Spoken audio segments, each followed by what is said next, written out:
চলতি বছরে পেহেলগাঁও হামলার পর শুরু হয়েছিল ভারতের প্রত্যাঘাত অপারেশন সিঁদুর। আর এই অভিযানে পাকিস্তানের বহু জঙ্গি ঘাঁটি এবং জঙ্গিদের পরিবার নিশ্চিহ্ন করে দেওয়া হয়। যে তালিকায় ছিল জৈশ প্রধান মাসুদ আজহারের পরিবার। আর তখন থেকে এই জঙ্গি ঘাঁটি পুনর্নির্মাণ থেকে ভারতের নাশকতার ছক কষছিল পাক জঙ্গিরা। লাগাতার জঙ্গি নেতাদের প্রতিশোধের হুঁশিয়ারি, নতুন সংগঠন তৈরি, অনলাইনে জিহাদি কার্যকলাপ বৃদ্ধি, এসব খবর লাগাতার এই এডিটর্স ডায়েরির মাধ্যমে আপনাদেরকে জানিয়েছিলাম। কিন্তু তারপরেও আটকানো গেল না আরও একটি নাশকতা, এড়ানো গেল না আরও একটি রক্তাক্ত অধ্যায়। তাহলে কি নিরাপত্তার ফাঁক থেকে গিয়েছিল? এ প্রশ্ন যেমন উঠছে, ঠিক তেমনই এই ঘটনার নেপথ্যে বাংলাদেশের হাত আছে কিনা সেটাও একটা বড় প্রশ্ন। আবার জানা যাচ্ছে চলতি বছরে ভারতে জঙ্গিদের নাশকতা চালানোর মাথা নাকি ওই আসিম মনির। সব মিলিয়ে ভারতের জন্য সিঁদুরে মেঘ। নমস্কার, আপনারা দেখতে শুরু করেছেন এডিটর্স ডায়েরি। আমি ভাস্কর দত্ত আরও একটি এপিসোডে আপনাদেরকে স্বাগত জানাই। 10-11 দিল্লি বিস্ফোরণের কয়েক ঘন্টা পরেই একই কায়দায় পাকিস্তানের ইসলামাবাদে একের পর এক বিস্ফোরণ ঘটে। মৃত্যু হয় অনেকের, আহতও হয়েছেন বহু। আবার ওই দিনই আফগানিস্তান সীমান্তের কাছে অবস্থিত ওয়ানায় একটি ক্যাডেট কলেজে হামলার ঘটনা ঘটে।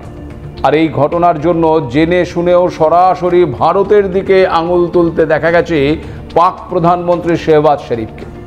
সেই দেশের সরকারি সংবাদ সংস্থা অ্যাসোসিয়েট প্রেস অব পাকিস্তানের দেওয়া তথ্য অনুযায়ী শেহবাজ দাবি করেছেন এই জোড়া হামলার নেপথ্যে রয়েছে ভারতের মদতপুষ্ট দুষ্কৃতীরা।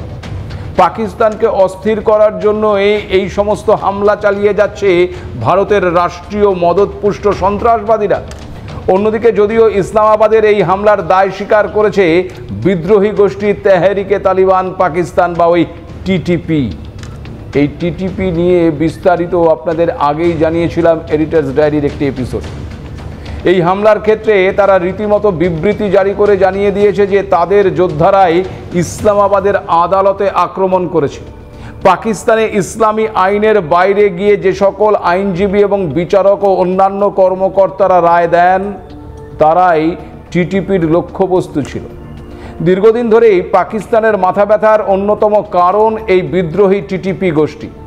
এদের সামলাতে রীতিমতো হিমশিম খাচ্ছে ওই পাক সরকার। স্বাভাবিকভাবেই পাকিস্তানের মতে টিটিপিকে বলা হচ্ছে ভারতের হাতের পুতুল, অর্থাৎ নাচতে না পেরে উঠোনের দোষ দিচ্ছে এখন পাকিস্তান। তবে যতই পাকিস্তান এমন দাবি করুক না কেন, আন্তর্জাতিক বিশেষজ্ঞ মহলের একাংশের দাবি দীর্ঘদিন ধরেই নিজের মাটিতে সন্ত্রাসবাদকে লালন পালন করছে এই পাকিস্তান। এখন সেই সন্ত্রাসবাদীরাই কি তাহলে ঘরের অভ্যন্তরেই ছোবল মারছে? আর এই ধরনের ঘটনা সামলাতে না পেরেই কি ভারতের ওপরে দায় ঠেলতে চাইছে ওই পাকিস্তান? কারণ দেখুন, প্রথমত দিল্লি বিস্ফোরণে জৈশ যোগ পাওয়া গেছে, তা আপনাদেরকে আগেই জানিয়েছি। আর এই জৈশ তো ওই পাকিস্তানেরই পোষা জঙ্গি সংগঠন, যাদের ঘাঁটি গড়তে টাকা বরাদ্দ করে ওই পাকিস্তান সরকার। ফলে এই হামলার নেপথ্যে যে পরোক্ষে ওই পাকিস্তানের মদত রয়েছে সে আর নতুন কি। যদিও কোনো জঙ্গি সংগঠন এখনো পর্যন্ত হামলার দায় স্বীকার করেনি। সিসিটিভি ফুটেজে দেখা গেছে বিস্ফোরণের আগে সুনহেরি মসজিদের পার্কিং লটে 3 ঘন্টা অপেক্ষা করছিল ঘাতক ওই i-20 গাড়িটি। সেই সূত্র ধরে আটক করা হয় 2 সন্দেহভাজনকে। জানা যাচ্ছে যে সন্ত্রাসবাদীরা প্রায় 2 বছর ধরে অ্যামোনিয়াম নাইট্রেট সংগ্রহ করছিল। এর থেকেই জৈশের যুক্ত থাকার সম্ভাবনা আরও জোরালো হচ্ছে, কারণ এই জঙ্গি গোষ্ঠী জৈশ-ই মোহাম্মদকে সম্প্রতি হামলার এমন বিস্ফোরক ব্যবহার করতে দেখা গেছে। কিন্তু তারপরেও কি লজ্জা আছে ওই পাকিস্তানের? জানা যাচ্ছে সুদর্শন চক্রের গোপন তথ্য হাতাতে রাশিয়ার চরবৃত্তি শুরু করে দিয়েছে এই পাকিস্তান। কারণ অপারেশন সিঁদুরে পাক আঘাত পুরোপুরি রুখে দিয়েছিল এই S-400।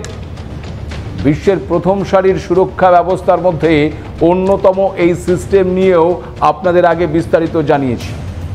তো এই এয়ার ডিফেন্স সিস্টেম সংক্রান্ত তথ্য রাশিয়ার থেকে পাকিস্তানে পাচার করার অভিযোগে ইতিমধ্যেই এক রুশ ব্যক্তিকে পাকড়াও করা হয়েছে। তদন্তে উঠে এসেছে মূলত সেন্ট পিটার্সবার্গকে কেন্দ্র করে চরবৃত্তির জাল বুনেছে পাক গুপ্তচর সংস্থা ওই আইএসআই। সামরিক কপ্টার এবং এয়ার ডিফেন্স সিস্টেমের নানা প্রযুক্তির তথ্য চুপি সারে রাশিয়া থেকে পাকিস্তানে পাঠাচ্ছিল এই চক্রটি। তদন্তকারীরা জানিয়েছেন বহু গুরুত্বপূর্ণ তথ্য পাচারের চেষ্টা করছিল ধৃত ব্যক্তি। তবে এর আগে কতখানি তথ্য ইতিমধ্যেই পাকিস্তানে পাচার হয়ে গিয়েছে সেটাও কিন্তু একটা চিন্তার বিষয়। এ বিষয়ে কোনো নিশ্চিত তথ্য পাওয়া যায়নি। তবে এটা একদম ঠিক যে সুদর্শন চক্রের প্রযুক্তি এবং অন্যান্য তথ্য রাশিয়া থেকে পাকিস্তান হাতিয়ে নিলে সেটা ভারতের পক্ষে যথেষ্ট বিপজ্জনক হয়ে উঠবে। পাকিস্তানের মতন একটি দেশ নিয়ে যতই বলা হোক না কেন ততই যেন কম। কারণ একদিকে ইসলামাবাদ নিয়ে পাকিস্তান কখনো ভারতকে দুষছে, আবার কখনো আফগানদের, ফলে দুই দেশের মধ্যে উত্তেজনা বেড়েছে। ঠিক একই আবহে পাকিস্তানের সুপ্রিম কোর্টের ক্ষমতা খর্ব করতে নতুন একটি বিল পাশ করানো হয়েছে বলে জানা যাচ্ছে। পাকিস্তানের পার্লামেন্টের নিম্নকক্ষে পাশ হয়েছে সংবিধান সংশোধনী বিল। ফিল্ড মার্শাল থেকে একেবারে সেনা সর্বাধিনায়ক হয়ে উঠছেন ওই আসিফ মুনির।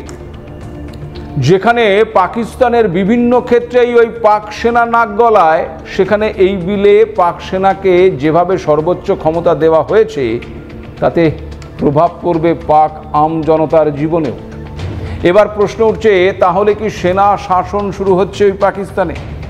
অন্যদিকে জানা যাচ্ছে গত আগস্ট মাসেই নাকি আসিফ মুনির আইএসআইকে নির্দেশ দিয়েছিলেন প্রক্সি জঙ্গির মাধ্যমে যেন ভারতের দিল্লি এবং মুম্বাইতে ভয়াবহ হামলা চালানো হয়। একথা আমরা বলছি না, সোশ্যাল মিডিয়ায় এই তথ্য তুলে ধরেছেন জনপ্রিয় ইউটিউবার তথা অবসরপ্রাপ্ত পাক সেনা আধিকারিক আদিল রাজা।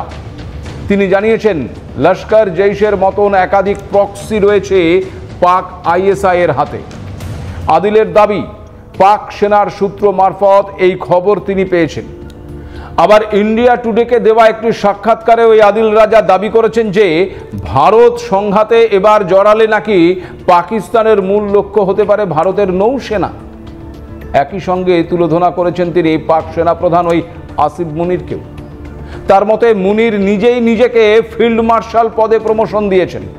তবে পাকিস্তানের সংবিধান বদলকে তিনি ভারতের জন্য বিপজ্জনক বলে দাবি করেছেন। কারণ এই সংবিধান বদলের ফলে পাক নৌবাহিনী এবং বায়ুসেনার ওপর ওই মুনিরের অপরিসীম কর্তৃত্ব শুরু হবে। আর এর ফলে তিনি অন্যান্য বাহিনীর প্রধানের সঙ্গে আলোচনা না করেই যে কোনো অপারেশনের পরিকল্পনা করতে পারবেন এবং তা পরিচালনাও করতে পারবেন। ফলে এই বিষয়টি মোটেও ভারতের জন্য খুব একটা ভালো হবে না। আদিল রাজা আরও জানিয়েছেন যে আসিফ মুনির চীনের সঙ্গে লবি করছে যাতে পাকিস্তান টেকনিক্যাল সাপোর্ট পায় ভারতের নৌবাহিনীর ওপর হামলা করতে। জনসমর্থন আদায় করতে ভারতকে বুগিম্যান বানাচ্ছেন তিনি। আদিল জানিয়েছেন এর আগে মে মাসের 4 দিনের যুদ্ধেও সেই একই কাজ করেছিলেন এই মুনির। প্রথমে সংঘাত লাগিয়ে জনসমর্থন আদায়ে ভারতকে বুগিম্যান বানানোর চেষ্টা করেছেন মুনির। এমনকি পাকিস্তানের পরমাণু ভান্ডারের ওপরেও নাকি আমেরিকার নজরদারি আছে বলেও দাবি করেছেন আদিল। পাকিস্তানের অফিসাররাও ওই ফ্লোরিডার ট্যাম্পায় সেন্টকম অফিসে মোতায়েন রয়েছে বলেও জানিয়েছেন তিনি। অতএব বুঝতেই পারছেন পরিস্থিতি কতটা বিপজ্জনক খাতে বইছে।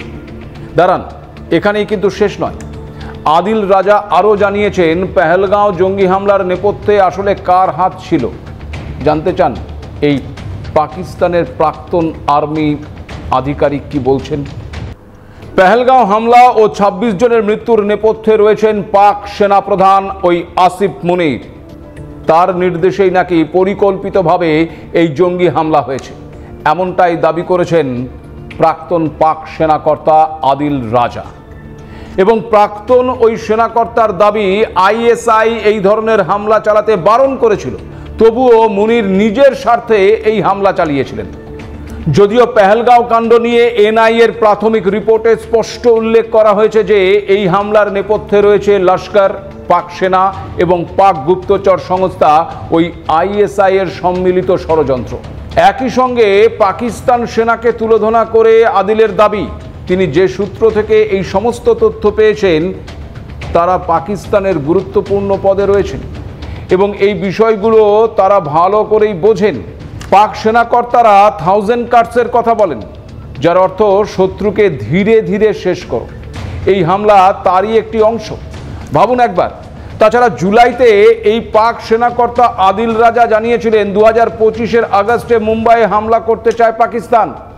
প্রাথমিকভাবে দুটি শহর তাদের নজরে ছিল, দিল্লি এবং মুম্বাই। এই ছকেই কি তাহলে দিল্লিতে বিস্ফোরণ? উঠছে সেই প্রশ্ন। কিন্তু খবর থাকা সত্ত্বেও কেন ব্যর্থ হলো গোয়েন্দা বিভাগ? দেখুন, 10 তারিখ অর্থাৎ ওই দিল্লি বিস্ফোরণ কাণ্ডের দিন দুপুর আনুমানিক 1টা নাগাদ জম্মু কাশ্মীর পুলিশ তাদের এক্স হ্যান্ডেলে একটি প্রেস বিজ্ঞপ্তি জারি করেছিল, যেখানে জানানো হয়েছিল বিপুল পরিমাণ বিস্ফোরক সহ কয়েকজনকে গ্রেপ্তার করা হয়েছে। আন্তরাজ্য জঙ্গি মডিউলের খোঁজ মিলেছে, যাদের যোগ রয়েছে জৈশে মোহাম্মদ এবং গজওয়াতুল হিন্দ জঙ্গি সংগঠনের সঙ্গে। এই প্রেস বিজ্ঞপ্তির 4 ঘন্টা পর জম্মু কাশ্মীর পুলিশ তাদের এক্স হ্যান্ডেলে আরও একটি বার্তা দেয়, ওই দিনই সন্ধ্যে 6:10, যেখানে লেখা ছিল you can run but you can not hide, অর্থাৎ তুমি পালাতে পারলেও লুকোতে পারবে না। এরপর এই 6:52 নাগাদ দিল্লিতে বিস্ফোরণ ঘটে। আর এখান থেকেই তদন্তকারীরা মনে করছেন পলাতক উমারের উদ্দেশ্যেই এই বার্তা দিয়েছিল জম্মু কাশ্মীর পুলিশ। কারণ জৈশের জঙ্গি মডিউলের যে হদিশ পাওয়া গেছে বলে জম্মু কাশ্মীরের পুলিশ দাবি করেছিল, সেই মডিউলের নেতৃত্বে ছিলেন এই উমারি। ফলে খবর থাকলেও শেষ মুহূর্তে কোথাও একটা ছোট্ট ফাঁক থেকেই গিয়েছিল। তবে সবচেয়ে ভয়ানক বিষয়টি হলো, একটি, দুটি বা 3টি নয়, দেশে ধারাবাহিক বিস্ফোরণ ঘটাতে 32টি গাড়িকে প্রস্তুত রাখা হচ্ছিল। Suzuki Brezza, Swift Dzire, Ford EcoSport, এই 3টি গাড়িতেও বিস্ফোরক বোঝাই করে পাঠানোর পরিকল্পনা করা হয়েছে। তদন্তকারী সংস্থার সূত্রে খবর, হুন্ডাই i20 ইকোস্পোর্ট গাড়ি দুটিকে হামলার জন্য উপযোগী করে তোলা হয়েছিল। 6 ডিসেম্বর 6টি জায়গায় বিস্ফোরণের ছক কষেছিল জঙ্গিরা। আবার গোয়েন্দারা মনে করছেন 25শে নভেম্বর দেশের একাধিক জায়গায় ছিল সন্ত্রাস ছড়ানোর পরিকল্পনা। দিল্লি ছাড়াও একাধিক মন্দিরে ছিল হামলার ছক। টার্গেট ছিল মহারাষ্ট্রের মন্দিরও। দিল্লিতে টার্গেট ছিল India Gate, Lalkella, Constitution Club, Gourishankar মন্দির, রেল স্টেশন, শপিং মল ইত্যাদি ইত্যাদি। সূত্রের খবর, দীপাবলিতেও নাশকতা ছড়ানোর পরিকল্পনা ছিল। বিস্ফোরক কোথায় রাখলে বেশি ক্ষতি হবে তা একাধিকবার রেকি করে ওই মুজাম্মেল এবং উমার। তবে নিরাপত্তার কড়াকড়িতে সেই প্রচেষ্টা ব্যর্থ হয়। তবে দিল্লি বিস্ফোরণের আগেই কেজি কেজি বিস্ফোরক উদ্ধার হয়েছিল, কিন্তু এখনও 300 কিলোগ্রাম বিস্ফোরক খুঁজছে এনআইএ। আবার নতুন করে কোনো বিস্ফোরণের আশঙ্কা নেই তো? ঘুরে ফিরে আসছে সেই একই প্রশ্ন, তাহলে কি সবই ভারতকে অশান্ত করার চেষ্টা?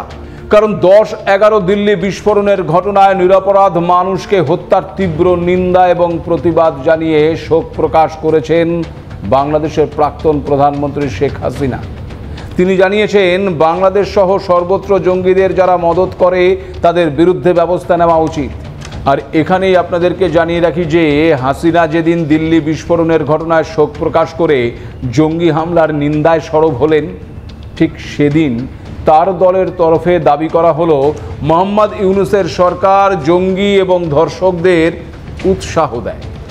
অপরাধী মানসিকতা পোষণ করেন এমন মানুষদের হাতে চলে গেছে এখন এই বাংলাদেশ। আর সবচেয়ে উল্লেখযোগ্য বিষয় হলো, দিল্লি বিস্ফোরণ নিয়ে সৌজন্যতার খাতিরেও শোক জ্ঞাপন করতেও দেখা যায়নি ওই মোহাম্মদ ইউনূসকে। তবে কি বাংলাদেশের কাছেও কিছু অজানা ছিল না? কারণ এমনিতেও অতীতের তিক্ততা ভুলে সখ্যতা বেড়েছে ওই বাংলাদেশের পাকিস্তানের সঙ্গে। বেশ কয়েকজন পাক জঙ্গি নেতাকে নিয়ে সম্প্রতি মাতামাতি করতে দক্ষ হয়ে পড়েছে ওই বাংলাদেশ। সেসব আপনাদেরকে আগেও জানিয়েছি। এখন আবার শোনা যাচ্ছে যে ওই পাক গোয়েন্দা সংস্থা আইএসআই তার শাখা খুলছে ওই বাংলাদেশে। দুই দেশের মধ্যে একাধিক চুক্তিও হয়েছে।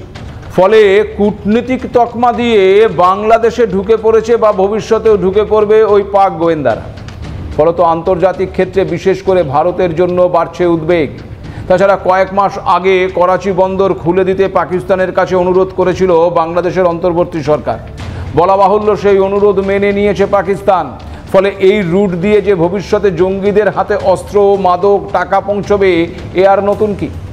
অর্থাৎ সব দিক থেকে ভারতকে কোণঠাসা করার একটা চক্রান্ত চলছে। ভারতের অভ্যন্তরে নাশকতার জন্য ব্যবহার করা হচ্ছে আবার সফট টার্গেট, অর্থাৎ ওই মহিলাদের, যা আরও ভয়ের। এ বিষয়ে আপনাদেরকে অন্য একটি এপিসোডে জানাবো। তবে চলতি বছরে দুটো নাশকতার ঘটনা যে মোটেও সাধারণ বিষয় নয় তা বলাই যায়। ফলে অপারেশন সিঁদুর 2.0 শুরু হওয়া যেমন জরুরি, ঠিক তেমন জরুরি দেশের অন্দরের বিষাক্ত সন্ত্রাসের বীজ সমূলে উৎপাটন করা। না হলে আগামী দিনে ঘুণ পোকার মতন ভেতর থেকেই ভারতকে শেষ করতে পিছপা হবে না ওই মানবতার শত্রু সন্ত্রাসবাদী এবং পাকিস্তান। আজ এ পর্যন্তই। নমস্কার।